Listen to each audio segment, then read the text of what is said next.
Bienvenidos, damas y caballeros, al canal YouTube de SwissGuard. Hoy quisiera regresar en el debate que yo hice con Edgar Pacheco sobre el papado a través de las Sagradas Escrituras. Eso no es un video para refutar las asserciones de Edgar, eso lo haré en otro video.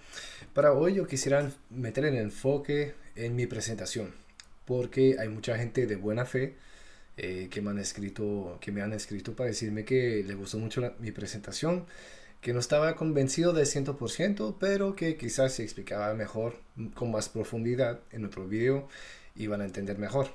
Entonces les preparé unas lecturas.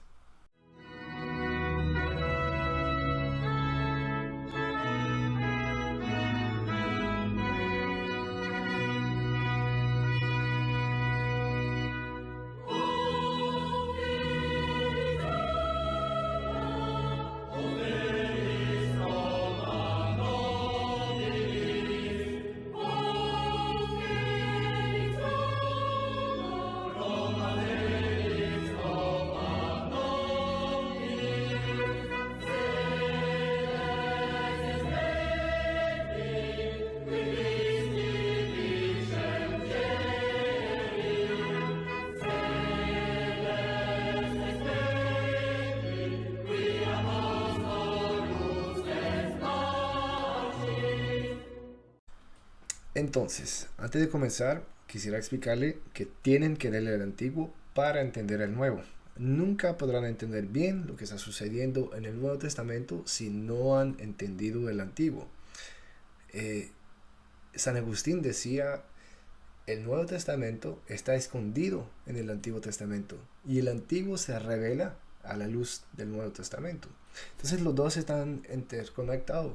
Y eso fue una herejía. El marcionismo, en el cual Orígenes cayó en el tercer siglo, eso fue una herejía de decir que hay un Nuevo Testamento es una cosa y hay el Antiguo que es otra cosa y hay un Dios en este y otro Dios en este. No, no, no. Nosotros los cristianos no hacemos eso. Eso es una herejía. Entonces los dos van juntos. Es un Nuevo Testamento, cierto, pero van de la mano. Están interconectados. Entonces cada pasaje tiene un sentido que se puede entender mejor si se lee en el Antiguo Testamento. Entonces, comenzamos las lecturas. Primero que todo, mi argumento sobre el papado no fue en cuanto a Pedro. Yo no utilicé yo no puse el énfasis en Mateo 16, 18, yo no puse el énfasis en las llaves, yo no puse el énfasis ni siquiera en Isaías 22 del Antiguo con las llaves. Eso no fue mi argumento.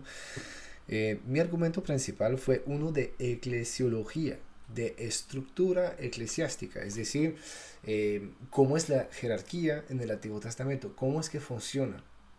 Entonces, la primera vez que vemos una estructura bien definida es está en Éxodo 18. En ese pasaje los rabinos decían que eso significaba la fundación de la sinagoga por Moisés. Es decir, es la primera vez que podemos decir, a partir de este momento, si la sinagoga existe. Entonces vamos a leer Éxodo 18, versículo 12 hasta el 26. Después, Jetro, suegro de Moisés, ofreció un holocausto y sacrificios a Dios. Y Aarón y todos los ancianos de Israel fueron a comer con el suegro de Moisés en presencia de Dios. Al día siguiente, se sentó Moisés para juzgar al pueblo, y el pueblo estuvo ante Moisés desde la mañana hasta la noche. El suegro de Moisés vio el trabajo que su yerno se imponía por el pueblo y dijo, ¿cómo haces eso con el pueblo? ¿Por qué te sientas tú solo haciendo que todo el pueblo tenga que permanecer delante de ti desde la mañana hasta la noche? Contestó Moisés a su suegro, es que el pueblo viene a mí para consultar a Dios. Cuando tienen un pleito, vienen a mí. Yo dicto sentencias entre unos y otros, y les doy a conocer los preceptos de Dios y sus leyes. Entonces el suegro de Moisés le dijo, no está bien lo que estás haciendo. Acabarás agotándote tú y este pueblo que está contigo, porque este trabajo es superior a tus fuerzas. No podrás hacerlo tú solo.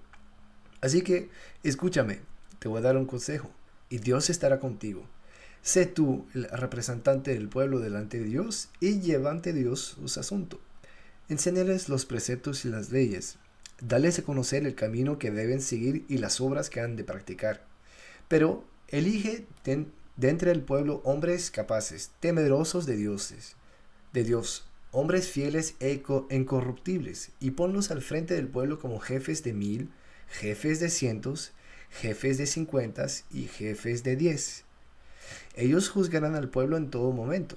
Te presentarán a ti los asuntos más graves, pero en los asuntos de menor importancia juzgarán ellos.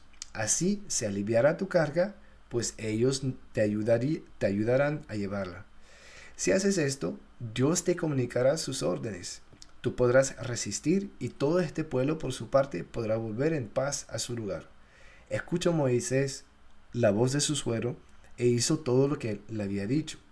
Eligió pues hombres capaces de entre todo Israel y los puso al frente del pueblo como jefes de 1000, jefes de 100, jefes de 50 y jefes de 10.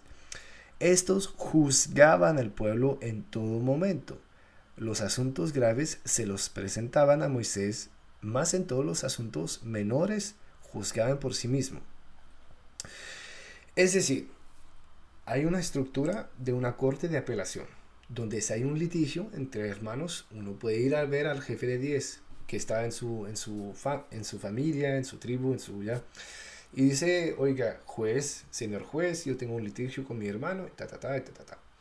Después, si no se arregla, pues podemos ir más alto y más alto y más alto, hasta Moisés. Moisés que estará ahí arriba para los casos más difíciles. Entonces, alguien no puede llegar con el argumento de, mira, el jefe de 10 tiene autoridad, entonces el jefe de 50 no tiene. O el jefe de 100 tiene autoridad, entonces Moisés no tiene autoridad. Eso sería estúpido. Y como tienen un mandato por Moisés a través del consejo de su suegro y obviamente aceptado por Dios, entonces es que todos estos jefes tienen autoridad porque son mandados por Moisés. Ellos no se han autoproclamado juez, son mandados por Moisés. Entonces, a veces decimos, hay muchos argumentos así de gente que no son católicos que, hey, mira aquí, este concilio resolvió este problema o este obispo resolvió este problema y eso no es el asunto.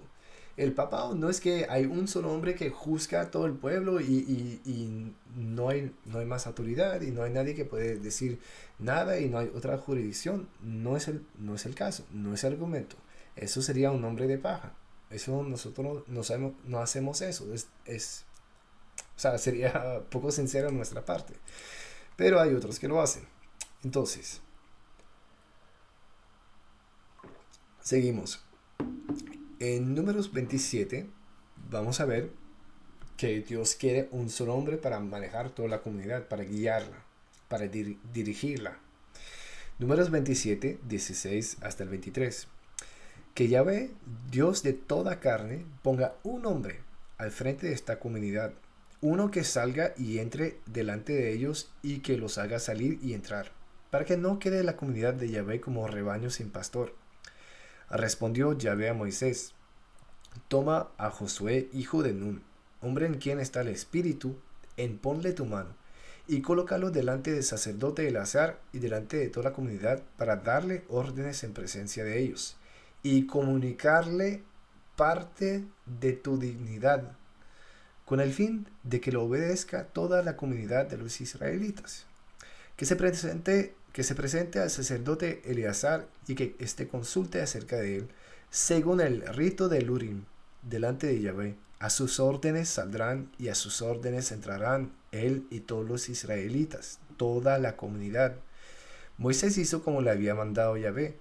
Toma a Josué y lo puso delante del sacerdote Eleazar y delante de toda la comunidad. Le impuso su mano y le dio sus órdenes, como había dicho Yahvé por Moisés. Miren que en este pasaje Dios dice a Moisés de elegir a un sucesor para que haya una continuación en lo que se estableció antes. Es decir, La sinagoga, sinagoga quiere decir asamblea, iglesia, o sea, pueblo. No es no es una palabra que es así súper fácil de traducir en español, que haya una sola palabra que realmente engloba todo, pero se puede traducir por iglesia. Y de hecho hay muchos de los primeros cristianos decían que eso es como la antigua iglesia, que la iglesia cristiana es la nueva iglesia, o sea, es la misma palabra. Eh, entonces es una continuación. O sea, la autoridad de Josué viene de Moisés y Josué la va a pasar de nuevo a alguien más y alguien más y alguien más. Entonces no hay nadie que se autoproclama así, yo soy pastor del rebaño de Israel. No, la gente le hubiesen matado a piedras si alguien se hubiese autoproclamado. Entonces hay que prestar atención a eso. Y esa continuación, esa estructura siempre está en continuación. Si vemos incluso en el reinado davídico, en 2 Crónicas capítulo 1, versículo 2, vemos a lo mismo. Salomón habló a todo Israel, a los jefes de millares y de 100, a los jueces y a todos los jefes de todo Israel, cabezas de casa paterna. Entonces, la misma estructura sigue. Todavía hay jefes de 100, jefe de 1000, jefe de 10, de 50. O sea, siempre hay esa estructura así, que continúa. Incluso en el reinado davídico sigue así esa estructura. En segunda de Crónica, el capítulo 19, versículo 8 hasta el 11, leemos esto. También en Jerusalén estableció Josafat levitas, sacerdotes y cabezas de familia de Israel para la administración de la justicia de Yahvé y para los litigios. Estos habitaban en Jerusalén. Les dio esta orden: obraréis en todo en el temor de Yahvé, con fidelidad y con corazón perfecto. En todo pleito que venga a vosotros de parte de vuestros hermanos que habitan en sus ciudades, sean causas de sangre o cuestiones de la ley, de los mandamientos, decretos y sentencias, habéis de esclarecerlos, a fin de que no os hagan culpable para con Yahvé, y se encienda su ira contra vosotros y contra vuestros hermanos. Obrando así, no os haréis culpable. Amarías, como sacerdote, será vuestro jefe en todos los asuntos de Yahvé, y Zebadías, hijo de Ismael, jefe de la casa de Judá, en todos los asuntos del rey. Los levitas os servirán de escribas. Esforzaos y manos a la obra. Yahvé será con el bueno. Ahora es muy interesante ese pasaje porque eso es, otra vez estamos estableciendo jueces para el pueblo de Israel. Entonces siempre es lo que ya está establecido, es la jerarquía que ya está establecida que nombra a los demás. Nadie llega a coger los rollos de la ley y decir, yo soy el pastor. No, es la sinagoga fundada por Moisés que elige a nuevos sucesores guiada por Dios y que lo que es interesante ahí es que es el orden que da el Sanedrín, es un orden de Dios. Y si uno no sigue a esa gente, se hace culpable con Yahvé. Eso es lo que está diciendo, a fin que nos hagan culpables para con Yahvé. Es decir, yo no he pecado contra Josué o contra Josafat o contra Moisés, ni siquiera contra Moisés, sino yo peco contra Dios si no respeto a las decisiones del Sanedrín, del corte de juicio, de la sinagoga. Lo que es interesante también es que siempre es el patriarcado de la casa de Judá, que siempre está por encima de lo demás. El sumo sacerdote es uno de 12 dentro de los príncipes de los sacerdotes. Entonces son 12, son primos entre pares. Pero eso quiere decir algo más, porque el sumo sacerdote que está por encima de los 11, pero dentro de ellos. Entonces, el sumo sacerdote es el jefe de la casa patriarcal de Judas, que tiene una jurisdicción por encima de las demás. Entonces tiene una autoridad por encima de las otras tribus, de Rubén, de Dan, de Gad, o sea, está por encima. Así dice la Biblia. Entonces, para todos los asuntos mundanos, hay un hombre que está por encima de lo demás. Igual si hay otros jueces. No es único, pero está por encima de lo demás. En todos los asuntos religiosos es lo mismo. Hay un hombre que está por encima de lo demás. Y siempre en una estructura de 12. Ahora, después, cuando llegan los griegos, los macedonienses, los griegos, a conquistar a Israel, ya no hay rey en Israel. Ya no hay. Entonces van a elegir a un gobernador que haga como la función casi de rey. No será rey, pero tendrán todos los asuntos, tantos religiosos como mundanos. Ellos, estos dos lados, estas dos espadas, mundana y religiosa, van a fusionar en una sola carga. Entonces en primera de Macabeos, capítulo 14, versículo 41 al 47, vamos a leer lo que sigue. Y que a los judíos y los sacerdotes les había parecido bien que fuese Simón su egúmeno y sumo sacerdote para siempre, hasta que apareciera un profeta digno de fe. Y también que fuese su estratega, que estuviese a su cuidado designar los encargados de las obras del lugar santo, de la administración del país, de los armamentos y de las plazas fuertes. Que estuviese a su cuidado el lugar santo, que todos les obediesen, que se redactense en su nombre todos los documentos en el país, que vistiese de púrpura y llevase adornos de oro, es decir, el puesto de sumo sacerdote. A nadie del pueblo ni de los sacerdotes le estará permitido rechazar ninguna de estas disposiciones, ni contradecir sus órdenes, ni convocar en el país asambleas sin contar con él, ni vestir de púrpura, ni llevar fíbula de oro. Todo aquel que obre contrariamente a estas decisiones o anule alguna de ellas será reo. El pueblo entero estuvo de acuerdo en conceder a Simón el derecho de obrar conforme a estas disposiciones.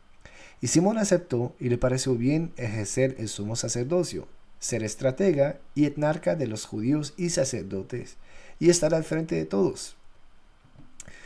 Entonces, por favor, anoten bien que los dos últimos sacerdotes nombrados en el Antiguo Testamento, en los libros compilados del Antiguo Testamento, es Simón, y en el Antiguo Testamento, nombrado de nuevo, es Caifás. No hay coincidencias en la Biblia. Y eso hay protestantes incluso que sacaron ese argumento. Anotaron que los dos últimos sumos sacerdotes en la Biblia se llaman Simón Kefas. Caifás es la versión hebrea y Kefas es la versión aramea de piedra. Entonces es como chistosito ahí que los dos últimos sumos sacerdotes se llaman Simón Pedro, ya que siempre se coge uno para dar al otro, se coge uno para dar al otro en la Biblia, siempre es así. Entonces ya eso es ya solamente un detallito que les quería decir.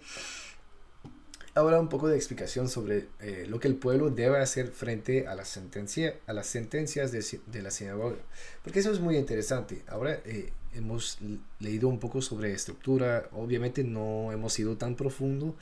Pero es que si lo hacemos son lecturas de 3 horas y no tendrán fin. Pero siempre que Dios dé órdenes al Sanedrín, al pueblo del Sanedrín, siempre pone su respaldo. Y eso es como interesante. Entonces vamos a leer Deuteronomio capítulo 1, versículo 1, y después vamos al 16 hasta el 18. Estas son las palabras que dijo Moisés a todo Israel al otro lado del Jordán en el desierto. Y di entonces esta orden a vuestros jueces. Escucharéis lo que haya entre vuestros hermanos y administraréis justicia entre un hombre y su hermano o un forastero. No haréis en juicio acepción de personas. Escucharéis al pequeño lo mismo que al grande. No tendréis miedo al hombre, pues la sentencia es de Dios.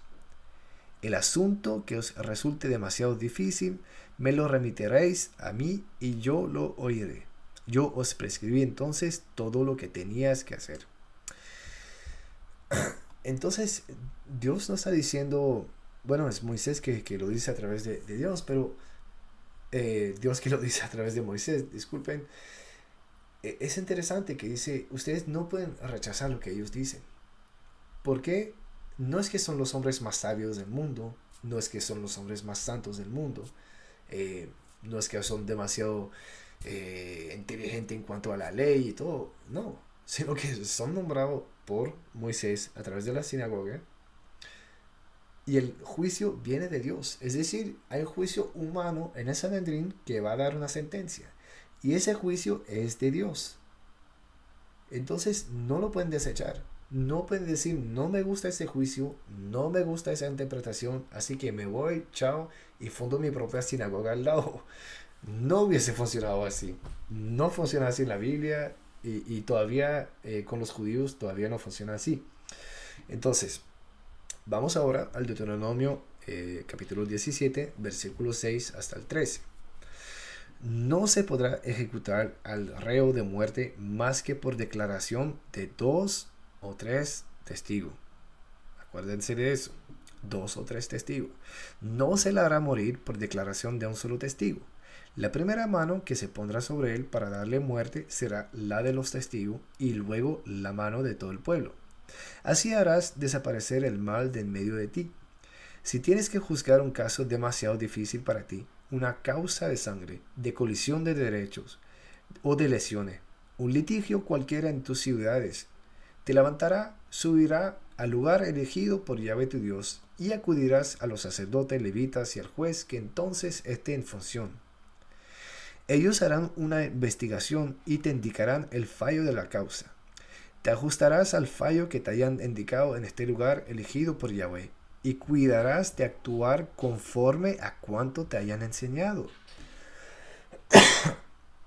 Te ajustarás a las instrucciones que te hayan dado y a la sentencia que te dicten, sin desviarte a derecha ni a izquierda del fallo que te señalen. Si alguno procede insolentemente, no escuchando ni al sacerdote que se encuentra ahí, al servicio de Yahvé tu Dios, ni al juez, ese hombre morirá. Harás desaparecer el mal de Israel. Así todo el pueblo, al saberlo, temerá y no actuará más con insolencia. Ahora con esas lecturas es como muy obvio, muy claro que Moisés fundó una sinagoga.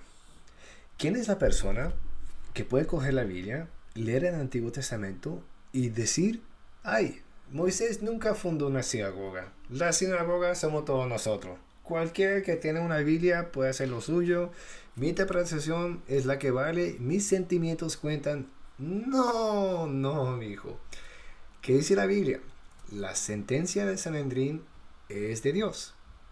Y es una culpa de muerte. Un pecado contra Dios y un pecado de muerte. Una condenación a muerte para el que peca, que no escuche al juicio de la sinagoga. Entonces esas ideologías de izquierda que hay, no hay hombres ni mujeres, Dios nunca fundó una iglesia, no hay sacerdotes, todo el mundo somos iguales, no hay nadie por encima de nadie, eso es una idea como comunista, ¿sí me entiendes? Hacen creer al pueblo que todo el mundo tiene poder, pero al fin es el gobierno que tiene poder y el pueblo no tiene nada. No es así, o sea, no es así. La iglesia en el Antiguo Testamento no fue así. Hay una jerarquía clara, hay una estructura jerárquica muy clara. No es porque hay alguien que está por encima de los demás, que los demás no tienen autoridad. Pero, ¿quién puede negar que hay una autoridad suprema por encima de los demás? Tanto en el Sanedrín de Jerusalén, como los locales, como en la asamblea completa. O sea, siempre así en la Biblia. Ahora, acuérdense de eso. El juicio se puede decir frente a 2 o 3 testigos. Se necesita 2 o 3 testigos para que el juicio tenga lugar. 2, el que no escucha ese juicio morirá. ¿Por qué? 3, así todo el pueblo al saberlo temerá y no actuará más con insolencia. Entonces cuando el Sanedrín habla, eso es lo que sucede. La persona es condenada a muerte y el pueblo teme y no se lleva más a la insolencia. Ahora, acuérdense que en Deuteronomio 18:15 Moisés dijo así: profeta de en medio de ti, de tus hermanos, como yo, te levantará Jehová tu Dios, a él oiréis. Es decir, alguien como Moisés. Es decir, que va a tener cosas en común con Moisés. No va a ser así, salir de la nada y Moisés no importa. La casi totalidad de las interpretaciones que yo leí de las Sagradas Escrituras por parte de los padres de la iglesia dicen que ese profeta es Jesús. También similarmente David, pero en particular de una forma única se habla de Jesús. Y yo creo que tanto los católicos como los protestantes están de acuerdo que ya en particular se habla de Jesús. Entonces Jesús tendrá cosas en común con Moisés. Ahora, como yo les dije al principio de este video, el nuevo está escondido en el antiguo. Y el antiguo se lee a la luz del nuevo, se revela, disculpen, a la luz del nuevo. Entonces, repito, el nuevo está escondido en el antiguo y el antiguo se revela a la luz del nuevo. Y así que todos los primeros cristianos han entendido la cosa, así que Pablo lee la Biblia, así que Pedro lee la Biblia, así que es así. Ustedes pueden tener opiniones distintas, pero no vale mucho. Entonces, vamos a leer Mateo 18, versículo 15 hasta el 18. Si tu hermano llega a pecar, vete y repréndele, a solas tú con él. Si te escucha, habrás ganado a tu hermano.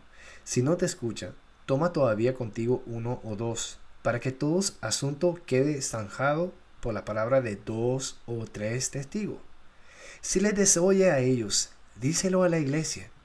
Y si hasta la iglesia desoye, sea para ti como el gentil y el publicano, es decir, un reo de muerte, porque fuera de la iglesia no hay salvación. Yo os aseguro, todo lo que atéis en la tierra quedará atado en el cielo, y todo lo que desatéis en la tierra quedará desatado en el cielo.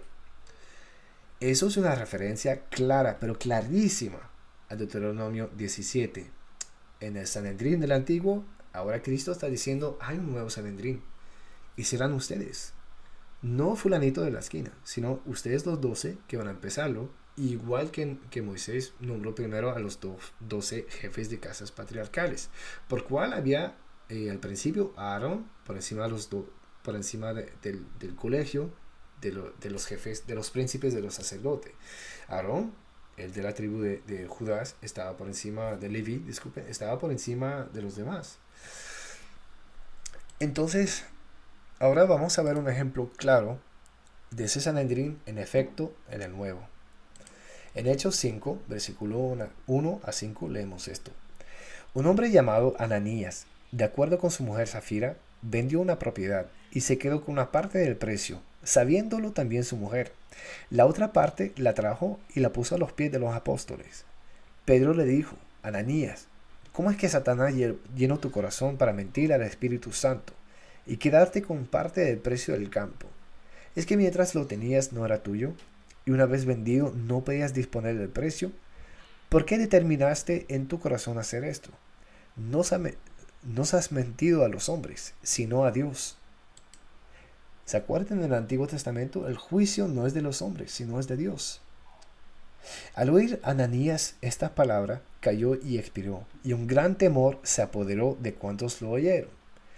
¿Se acuerdan en el Antiguo Testamento? La persona morirá, la que no escucha a Sanedrín morirá. Así el pueblo temerá y no se llevará más al orgullo, a la insolencia. Eso está sucediendo en el Nuevo Testamento. ¿Por qué? Para los que leen con atención, en oración, en ayuno, con seriedad, a la luz de los padres, la Biblia, van a entender claramente lo que está sucediendo.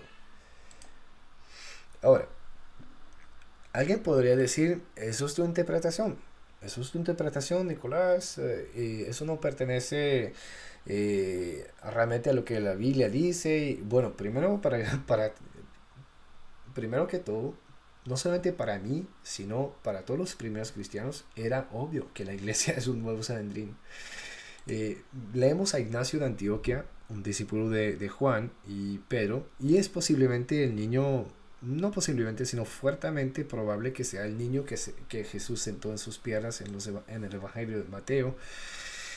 Él llegó a ser obispo de Antioquía y escribió eso en su carta a los Trayanos, escrita en 107 de nuestra era. Es decir, Juan hace ni siquiera 15 años que se murió. Entonces está en memoria viva de los apóstoles. Él dice así, en el parágrafo 3.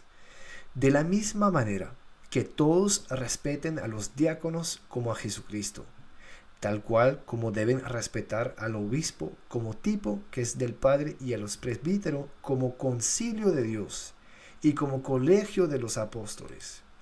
Ahora, la traducción obviamente de concilio es de la palabra griega sínodo. Pero cuando leemos el Antiguo Testamento, esa palabra sínodo siempre llega con el Sanedrín.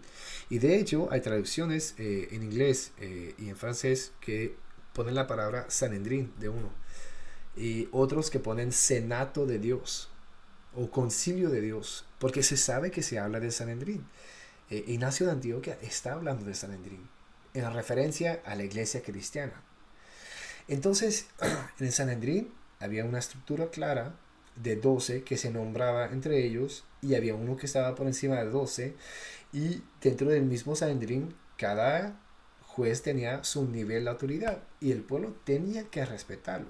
Podían apelar, ciertamente, pero el juicio final, cuando decían ya, basta, eso es la sentencia, ya, porque el juicio es de Dios. Es decir, yo no puedo llegar ni en el Antiguo Testamento ni en el Nuevo Testamento a decir lo que este juez, lo que este obispo me dice me cae mal. Así que voy a fundar mi propia sinagoga, voy a fundar mi propio Sanedrín. Yo no creo que alguien podría realmente leer el Nuevo Testamento con atención, con caridad, con seriedad y creer que eh, que esa situación se puede decir.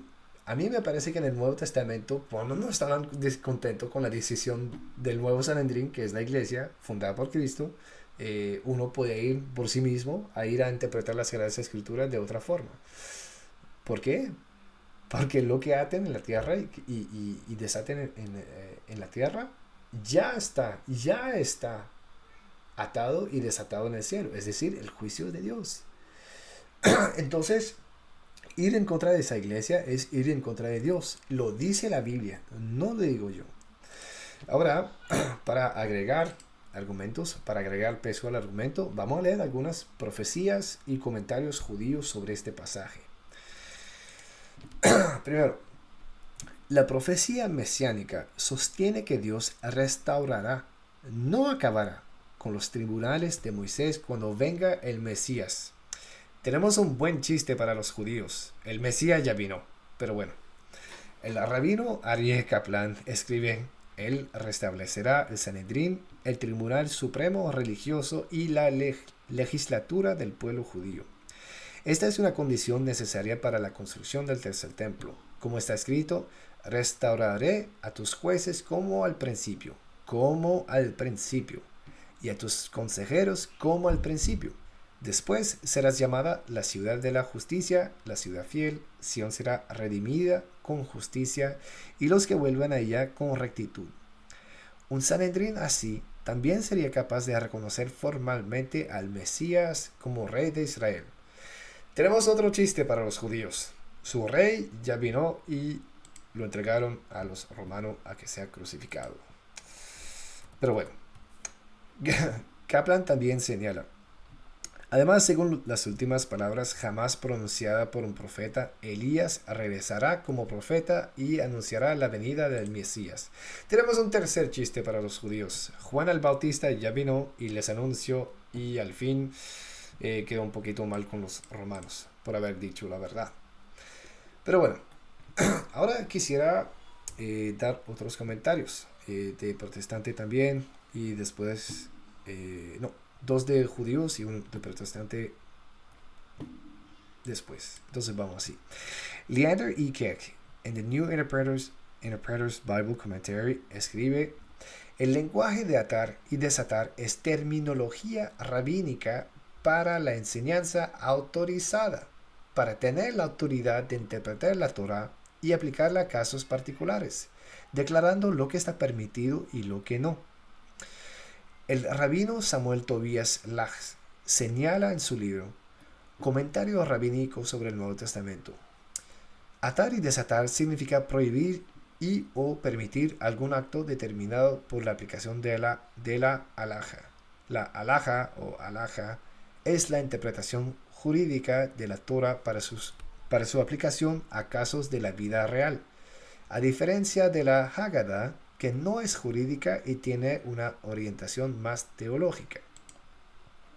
El Anchor's Bible Dictionary revela que al conferir el poder de atar y desatar a los líderes de la iglesia, Jesús los autoriza a interpretar las escrituras y a establecer normas para el comportamiento cristiano, la halajá cristiana. Por otra parte, atar y desatar se interpreta a menudo como el poder de expulsar a miembros de la comunidad y readmitirlos, es decir, excomunicaciones.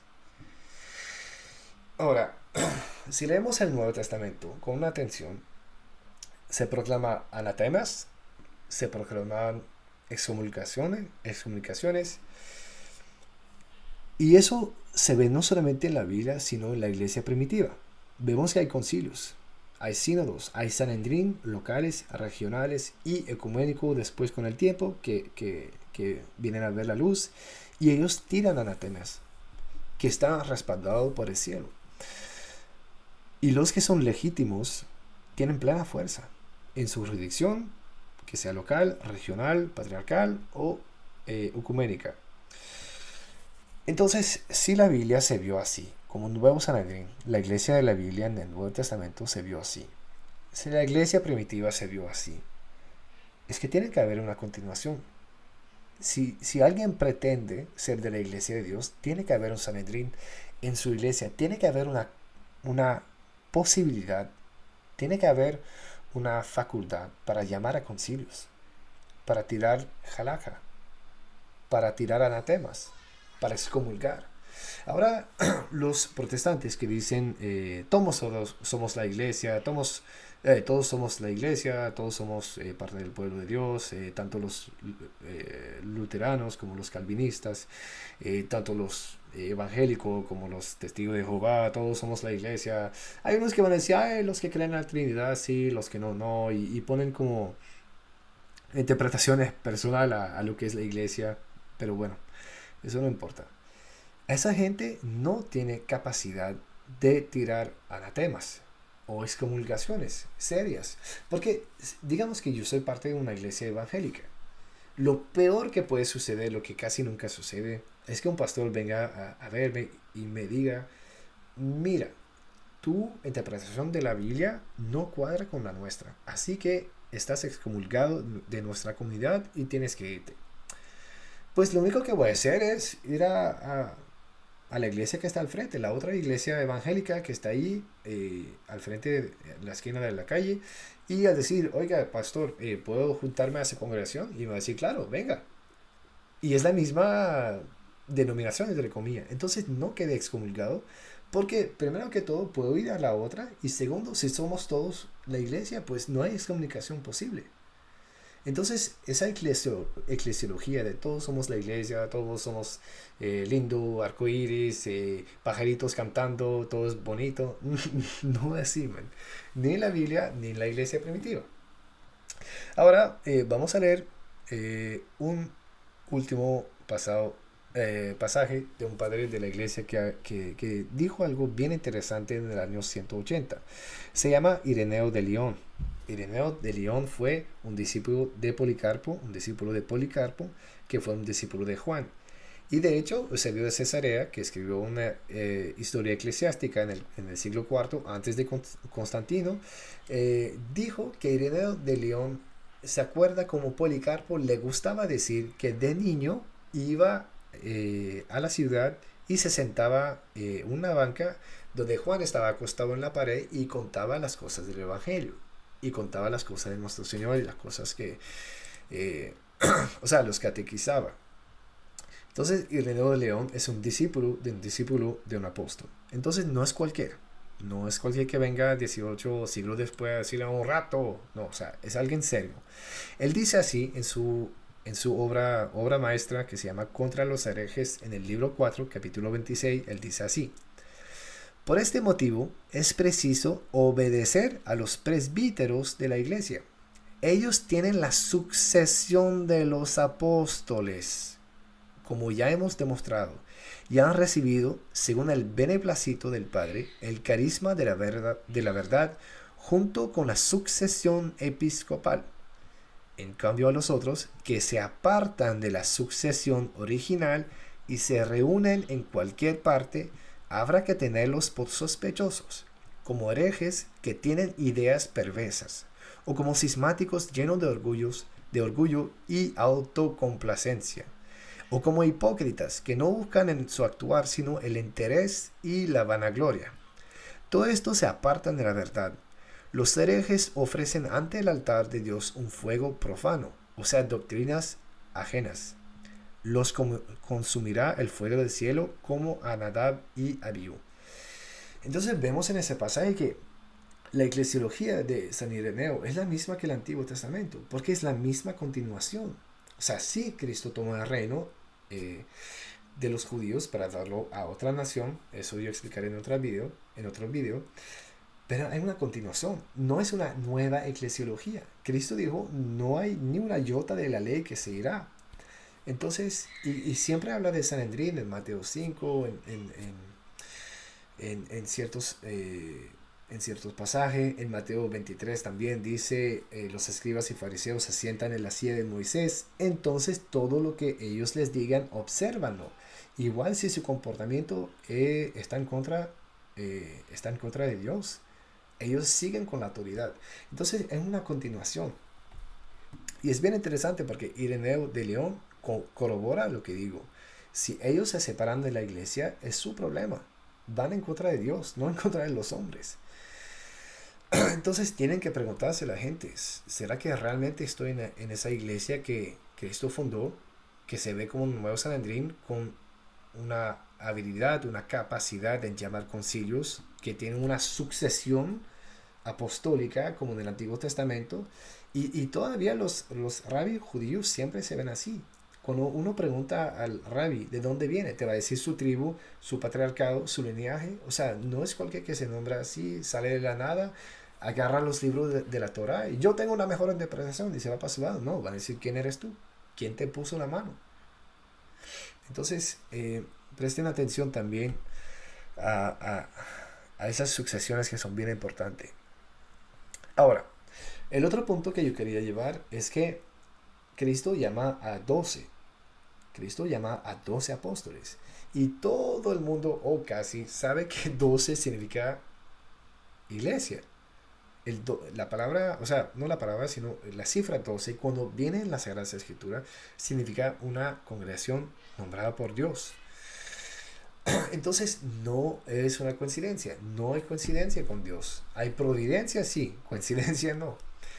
Entonces, además, que significa iglesia, siempre que se nombra 12, hay uno que está por encima de los demás, un primus inter pares, que no será un primus inter pares como los entienden ciertos protestantes más tradicionales o ortodoxos, 7 concilios o 3 concilios. Es realmente un primus inter pares con autoridad.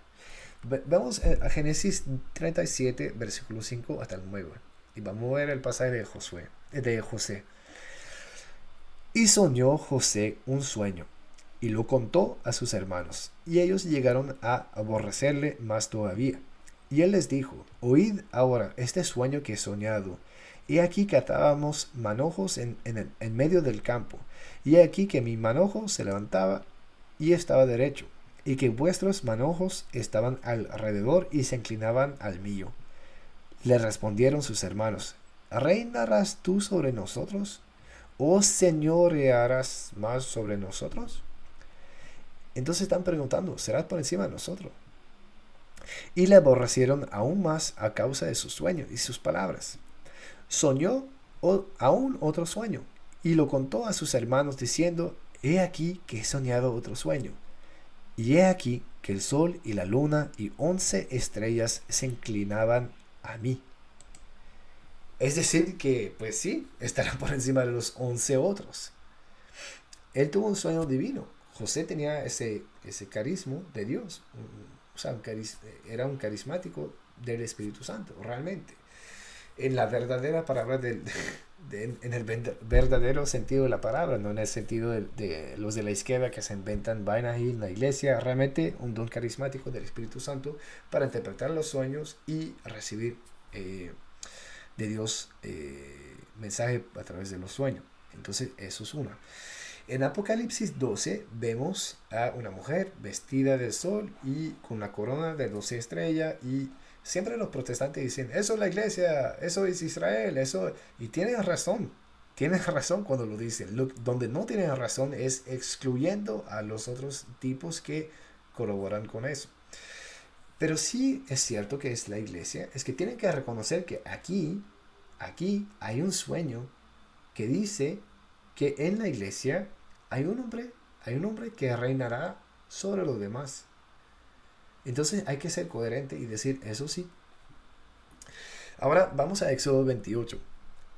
El sumo sacerdote era también el único dentro de 12 que podía llevar y consultar el Urim y Tumim, las piedras sobre el pectoral, que hacía que recibía las comunicaciones de Dios para comunicar las informaciones de Dios para comunicarlo al pueblo. Entonces en Éxodo 28 vemos así, versículo 20. El sumo sacerdote lleva un pectoral que tiene 12 piedras. Aunque hay 11 otros príncipes de los sacerdotes, uno solo lo lleva en sí, y las piedras serán según los nombres de los hijos de Israel, 12 según sus nombres, como grabaduras de sello, cada una con su nombre. Serán según las 12 tribus. Versículo 29. Y Aarón llevará los nombres de los hijos de Israel en el pectoral del juicio sobre su corazón cuando entre en el lugar santo, continuamente por memorial delante del Señor. Pondrás en el pectoral del juicio el Urim y Tumim, y estarán sobre el corazón de Aarón cuando entre a la presencia del Señor. Y Aarón llevará continuamente el juicio de los hijos de Israel sobre su corazón delante del Señor. Entonces, otra vez, vemos la estructura de 12. Hay uno solo que puede hacer algo que los demás no pueden hacer. Y hay unos que todavía tienen la frente leyendo esto en el Antiguo Testamento de decir, no, es que Pedro tenía un título honorífico, no puede hacer nada más por encima de lo demás. ¿El Antiguo Testamento es así, sí o no? No. Ahora, vamos a número 17, versículo 1 hasta el 10.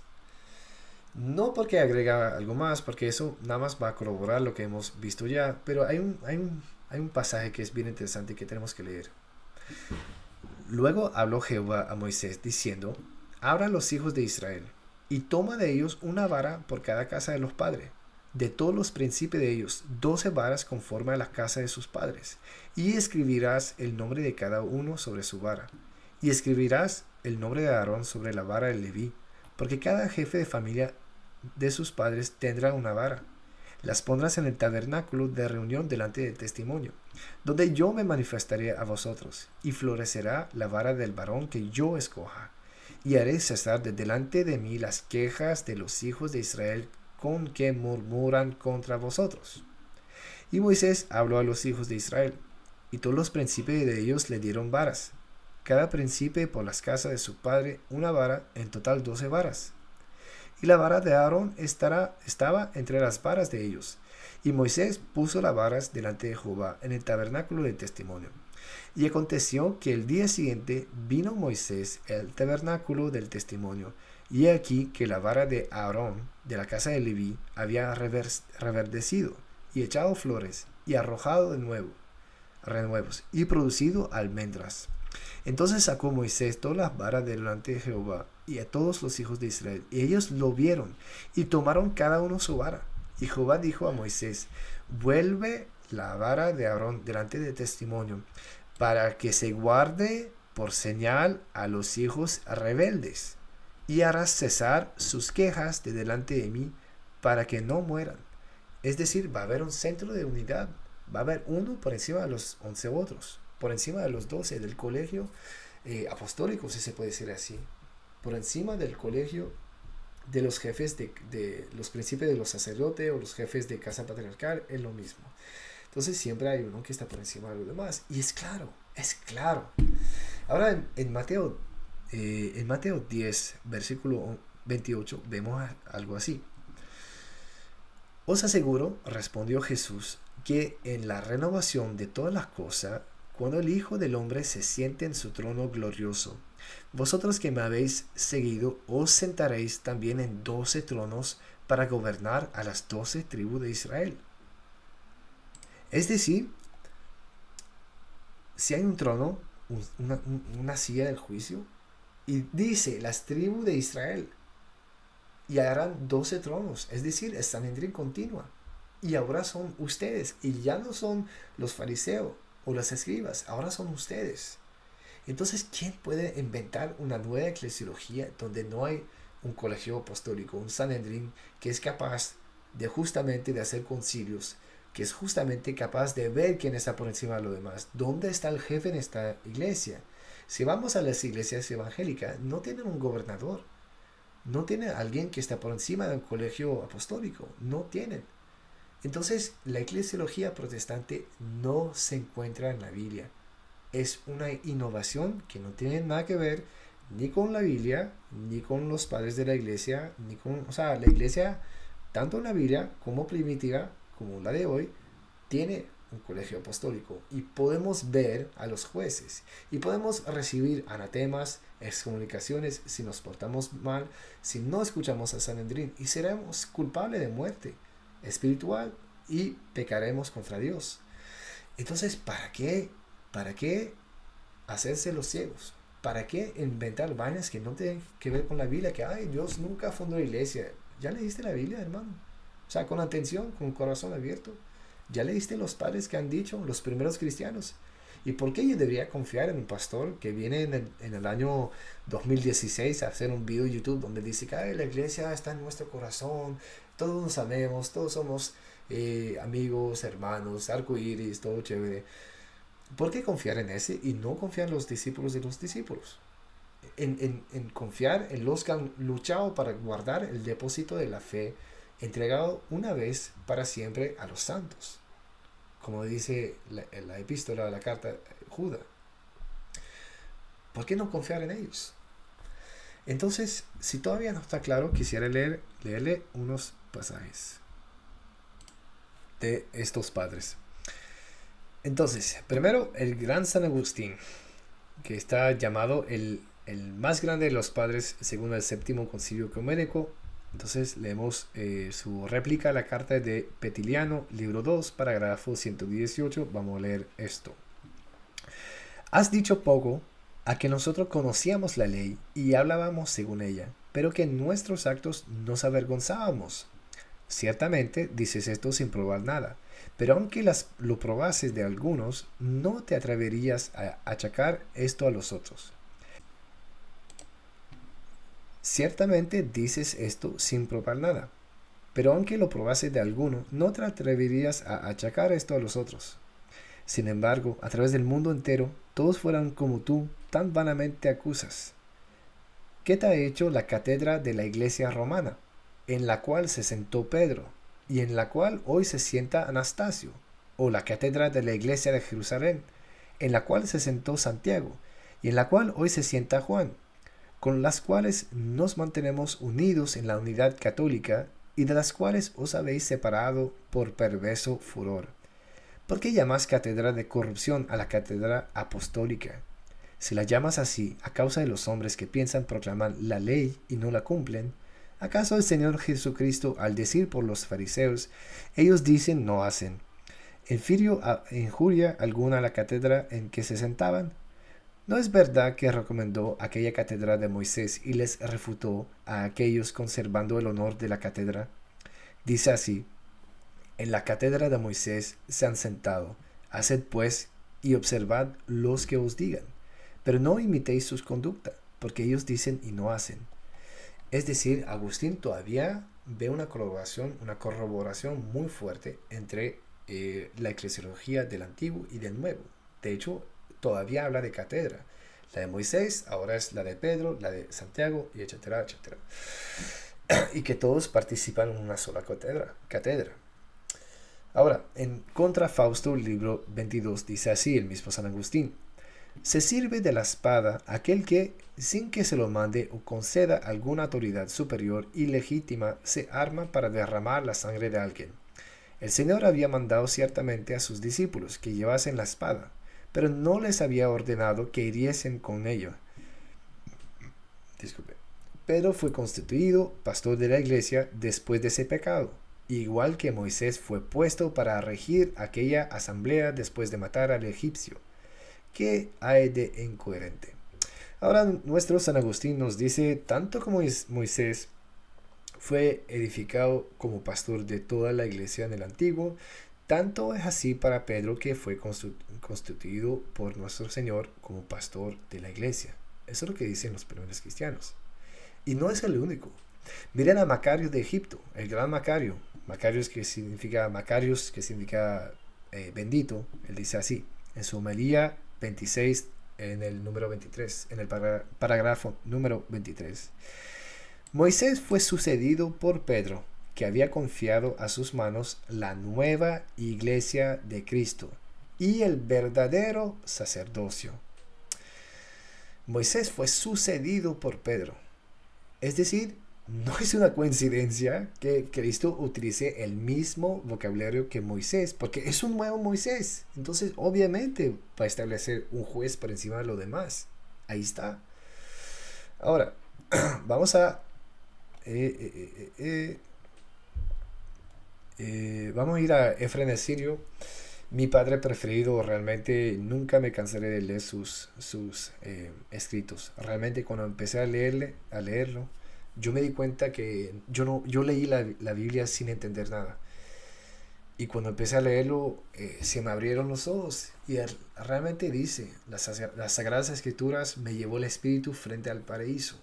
Y realmente yo les animo a leerle, consíguense una obra de Efrén el Sirio, eso les cambiará la vida, mejorará su vida de oración, mejorará su comprensión de las Sagradas Escrituras, realmente háganlo. Entonces él dice así en sus comentarios sobre la transfiguración: los príncipes del Antiguo y del Nuevo Testamento se vieron allí. El santo Moisés contempló al santificado Simón. El mayordomo del Padre vio al procurador del Hijo. El primero rasgó el mar para que el pueblo caminara entre las olas. El segundo levantó el nuevo tabernáculo para construir la iglesia. ¡Pum! Fuerte, ¿no? Entonces concluimos con Narcés de Nisibe, también un siríaco. Él dice eso en su poema sobre el Pentecostés. Aquí el jefe de los 12 está alegremente sereno y hace que reina la paz en la mente de su compañero. Moisés grita: mis pensamientos están llenos de temor y miedo, mientras que Simón proclama esperanza, amor y fe.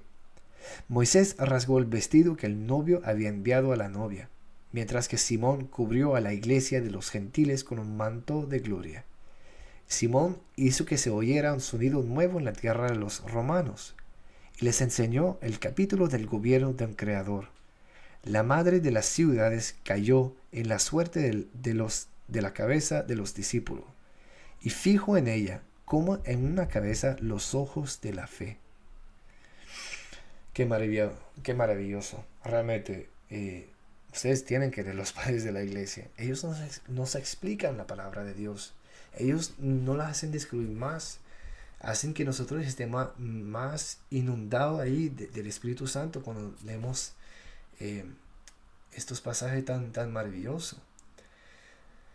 Entonces, hermanos, eso fue mi argumento contra Edgar Pacheco.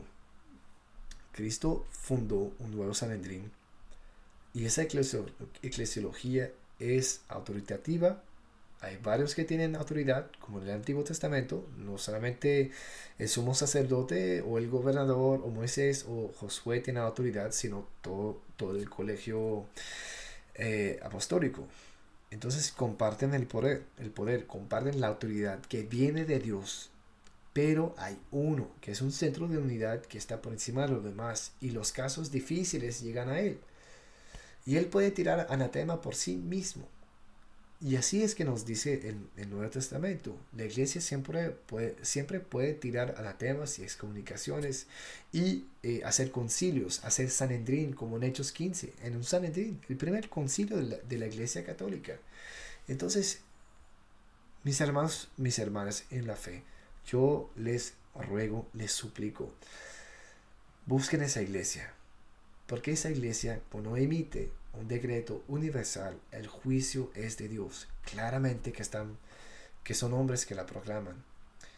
Pero si la Biblia dice la verdad, y lo dice, obviamente, esa iglesia es de Dios y hay que seguirla.